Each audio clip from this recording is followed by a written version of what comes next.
कैसे हैं दोस्तों। सदियों पुरानी रोमानोव मोनार्की का तख्ता उलटने के बाद रशिया 1921 में कोल्ड वार से सोवियत यूनियन का नाम लेकर उभरा और दुनिया की पहली मार्क्सिस्ट कम्युनिस्ट स्टेट 1991 में अपने जवाल और खात्मे से पहले जमीन की सतह के 6 हिस्सों में एक हिस्से पर अकेला काबिज और सबसे बड़ी ताकतवर तरीन कौमों में से एक थी। सोवियत यूनियन की इब्तिदा 1917 के रशियन रेवोल्यूशन से हुई, जिसमें बाएं बाजू के इनकलाबियों ने रशिया के जार निकोलस II का तख्ता उलटकर सदियों पुरानी हुक्मरानी का दी एंड कर दिया और बोल्शेविक्स सोशलिस्ट स्टेट को बनाने के लिए तवील अरसा कोल्ड वार में रहे और अपनी तरबियत याफ्ता द रेड आर्मी की मदद से द व्हाइट आर्मी को शिकस्त दी। और बोल्शेविक की सीक्रेट पुलिस, जिसे चीका के नाम से जाना जाता है, उसने ज़ारस हुकूमत के फॉलोअर्स और रशिया की अपर क्लास के अगेंस्ट कोलेटरल एग्जीक्यूशन की कैंपेन चलाई और 1922 में रूस, यूक्रेन और ट्रांसकेशिया, जो आजकल के दौर में जॉर्जिया, आर्मीनिया और अजरबैजान है, के दरमियान एक मुआहदे ने यूएसएसआर यानी union of Soviet socialist Republic को कायम कर दिया।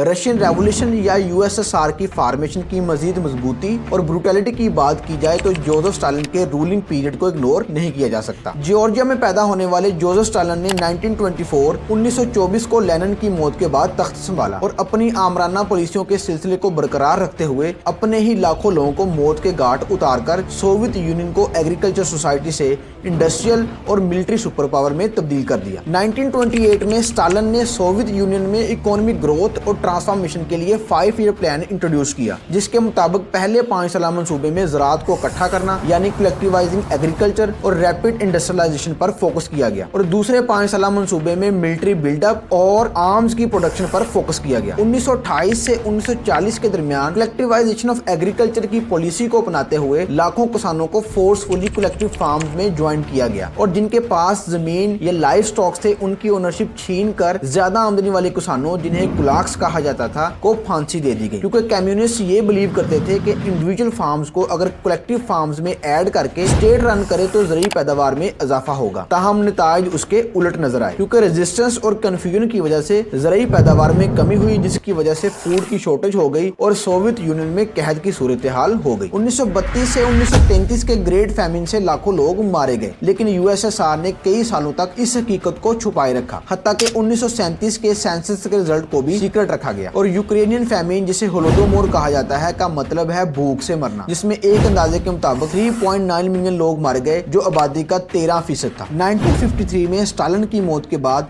निकिता क्रूश्चेव ने पार्टी और सोवियत यूनियन का चार्ज संभाल लिया और निकिता का दौर टेंसेस्ट ईयर ऑफ कोल्ड वार का दौर था, जहां उसने 1962 में क्यूबा में फ्लोरिडा के साल से सिर्फ 90 मील के फासले पर न्यूक्लियर वेपन्स इंस्टॉल किए और क्यूबन मिसाइल क्राइसिस की वजह से क्यूबा को अमेरिका से प्रोटेक्ट किया। निकिता क्रूश्चेव का दौर डीस्टालिनाइजेशन का दौर साबित हुआ, जिसने सोवियत यूनियन में पॉलिटिकल रिफॉर्म्स करी और मुआशरे की रिप्रेसिवनेस को कम कर दिया और बहुत सारे सियासी कैदियों को रहा किया और गुलाग मजदूर कैंपों को बंद कर दिया गया। सोवियत यूनियन और हमसाया मुल्क चाइना के दरमियान बिगड़ते ताल्लुकात और यूएसएसआर में फूड शॉर्टेज की वजह से उनकी अपनी ही पार्टी ने 1964 को निकिता क्रूश्चेव को ओहदे से हटा दिया गया। सोवियत यूनियन ने 1930 में इंडस्ट्रियल इकोनॉमी में जिद्दत लाने के लिए स्टालिन ने रॉकेटरी और खलाई प्रोग्राम शुरू किए थे, जो सोवियत आर्मी के साथ मिलकर खुफिया रखे गए थे। और फिर 4 अक्टूबर 1957 को यूएसएसआर ने पब्लिकली स्पुतनिक 1 पहली बार आर्टिफिशियल सैटेलाइट को जमीन के लोअर ऑर्बिट में लॉन्च किया और स्पुतनिक 1 की कामयाबी ने अमेरिका को खौफ में मुब्तला कर दिया। और जब 1961 में Soviet cosmonaut Yuri Gagarin space में जाने वाला पहला इंसान बना, तो अमेरिका को अपनी सुपर पावर के छिन जाने का खतरा होने लगा, जिसके रिस्पॉन्स में जॉन एफ कैनेडी के प्रोजेक्ट 20 जुलाई 1969 में एस्ट्रोनॉट नील आर्मस्ट्रांग